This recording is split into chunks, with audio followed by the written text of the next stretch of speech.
Okay, picture this. You finally found the absolute perfect buyer for your old car. Or maybe you're getting ready to trade it in for a sweet upgrade. So you go over to your filing cabinet, you open up that folder labeled Car Stuff, and nothing. Your Kentucky car title is just gone.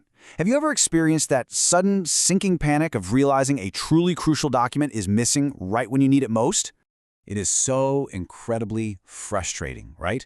Because without that one piece of paper, the whole process just grinds to an absolute halt. No sale, no transfer, and essentially you have zero legal proof of ownership that you can easily hand over to a buyer or a dealership. A missing title can literally turn a quick, easy weekend car sale into a massive, stressful setback. But hey, don't sweat it, because that is exactly what we are solving today. Welcome to this explainer on how to replace a lost car title in Kentucky. We're going to give you a clear, totally straightforward solution to this bureaucratic headache so you can get right back on track fast. All right, let's dive into our roadmap. We'll be covering the lost title problem, requirements and preparations, the step-by-step process, costs and timelines, handling unique scenarios, and finally, a quick conclusion and summary. Section 1. The lost title problem. Listen, getting a replacement title promptly isn't just about ticking a box on some DMV paperwork checklist. It's an incredibly vital legal shield. Prompt replacement securely establishes your legal ownership. It's an absolute must-have if you want to sell the vehicle. It's mandatory for transferring ownership, you need it if you have to update any lien recordings, and critically, it prevents fraudulent transfers. Without it, you're basically vulnerable and stuck. So, the big takeaway here is, get it replaced well before you actually need it. Section 2. Requirements and preparations. Okay, gathering the right documents before you even head to the clerk's office is the secret to saving a ton of time. The document you are going to become very familiar with is Form TC 96-182. This is the official application for Kentucky Certificate of Title or Registration. When you're searching online or visiting the Kentucky Transportation Cabinet website, this is the exact form you want to grab. And here is a pro tip straight from the clerks. Do not, under any circumstances, use whiteout, erase, or cross out information on this form. Doing that is a one-way ticket to an instant rejection. So before you start filling that out, here's your essential preparation checklist. Just think of me as your highly organized friend, making sure you have everything ready to go. First off, you absolutely need a valid state-issued photo ID or driver's license. You'll also need your vehicle identification number, the VIN, and the current odometer reading. Now, if you still owe money on the car, you might need a title lien statement. If you happen to be signing on behalf of someone else, definitely bring those power of attorney documents. And of course, have your payment ready for the fees. Section 3. Step-by-step process. I promised you an exhaustive but easy to understand walkthrough, and here it is. It's actually super straightforward once you break it down. Step 1, just fill out that Form TC 96-182 we just talked about. Step 2, get your signatures verified and notarized. Now actually, a great tip here is that notarization can often be done right at your local county clerk's office when you submit the form in person, assuming you brought that valid ID.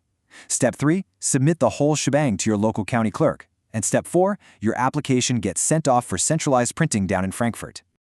Yep, that's right. Your local clerk doesn't actually print the new title right then and there. Once they approve your application in their system, it zips straight over to the Division of Motor Vehicle Licensing in Frankfort, Kentucky.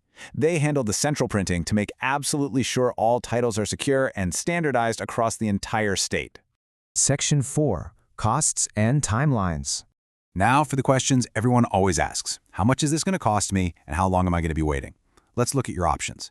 A standard duplicate title will run you anywhere from $4 to $9, depending on your specific county's fees.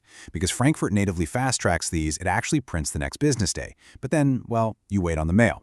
Final delivery usually ranges from 3 to 4 days, but it can take up to 2 to 6 weeks depending on postal transit and county queues. But if you're in a total rush, say your buyer is literally waiting on you, you can pay $25 for a speed title. This bumps you up the line and your title is mailed the very next business day, drastically cutting down that wait time. Oh, and whatever you do, don't forget this magical little number, $2. That is the typical notary surcharge if you decide to skip the hassle of finding your own independent notary and just have the deputy clerk witness and notarize your signature right there in the office. It usually only costs an extra $2. Honestly, it is highly recommended for the convenience alone.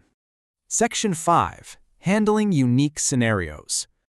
Well, things don't always go perfectly smoothly, so let's chat about some common pitfalls that cause applications to get delayed or rejected.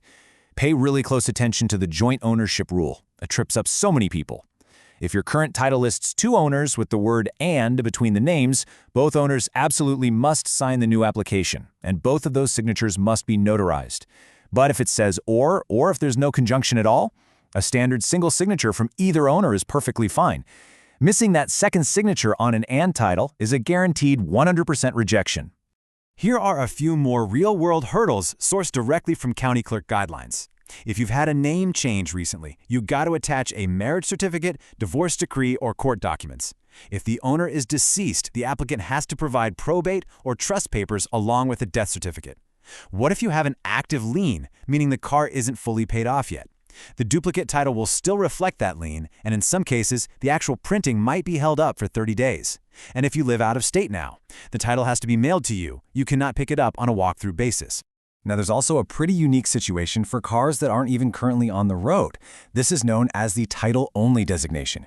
If your vehicle is inoperable, maybe it's undergoing a long-term restoration, or it's simply uninsured, you can still get a duplicate title to prove you own it without needing to show proof of insurance. The catch? You have to physically surrender your license plate to the county clerk. This just ensures the uninsured car won't be driven on public roads, but it still allows you to secure your legal ownership paperwork. Section 6, Conclusion and Summary. All right, by now you should feel completely empowered and ready to tackle this whole process without breaking a sweat. But before you head out the door, remember this quote. Under Kentucky revised statutes, individual counties have the authority to establish localized administrative fees, payment service charges, and notary costs. Simply put, while the state of Kentucky sets the big overarching rules, the actual physical and financial execution happens right at your local county level. For example, here's the emblem for the Hardin County Clerk. This is just one of many local administration offices. Whether you're in Hardin, Jefferson, Barron, or anywhere else across the state, you must submit your paperwork to your specific county clerk, and their specific localized fees are what will apply. Always, always check your local county's website first. So let's do a rapid-fire recap. Here are your absolute must-haves for your final action checklist. Download and complete Form TC 96-182. Do not use whiteout or cross anything out. Secure a valid photo ID. Get all required signatures notarized. And remember that tricky "and" versus "or" rule we talked about. And finally, submit everything to your local county clerk with the appropriate fee. And just a quick professional heads up here, county procedures, fees, and requirements can and definitely do change over time. While this explainer gives you a highly comprehensive guide based on current rules, always be sure to consult your latest local county clerk or DMV guidelines or seek professional advice if your particular situation is extra complex.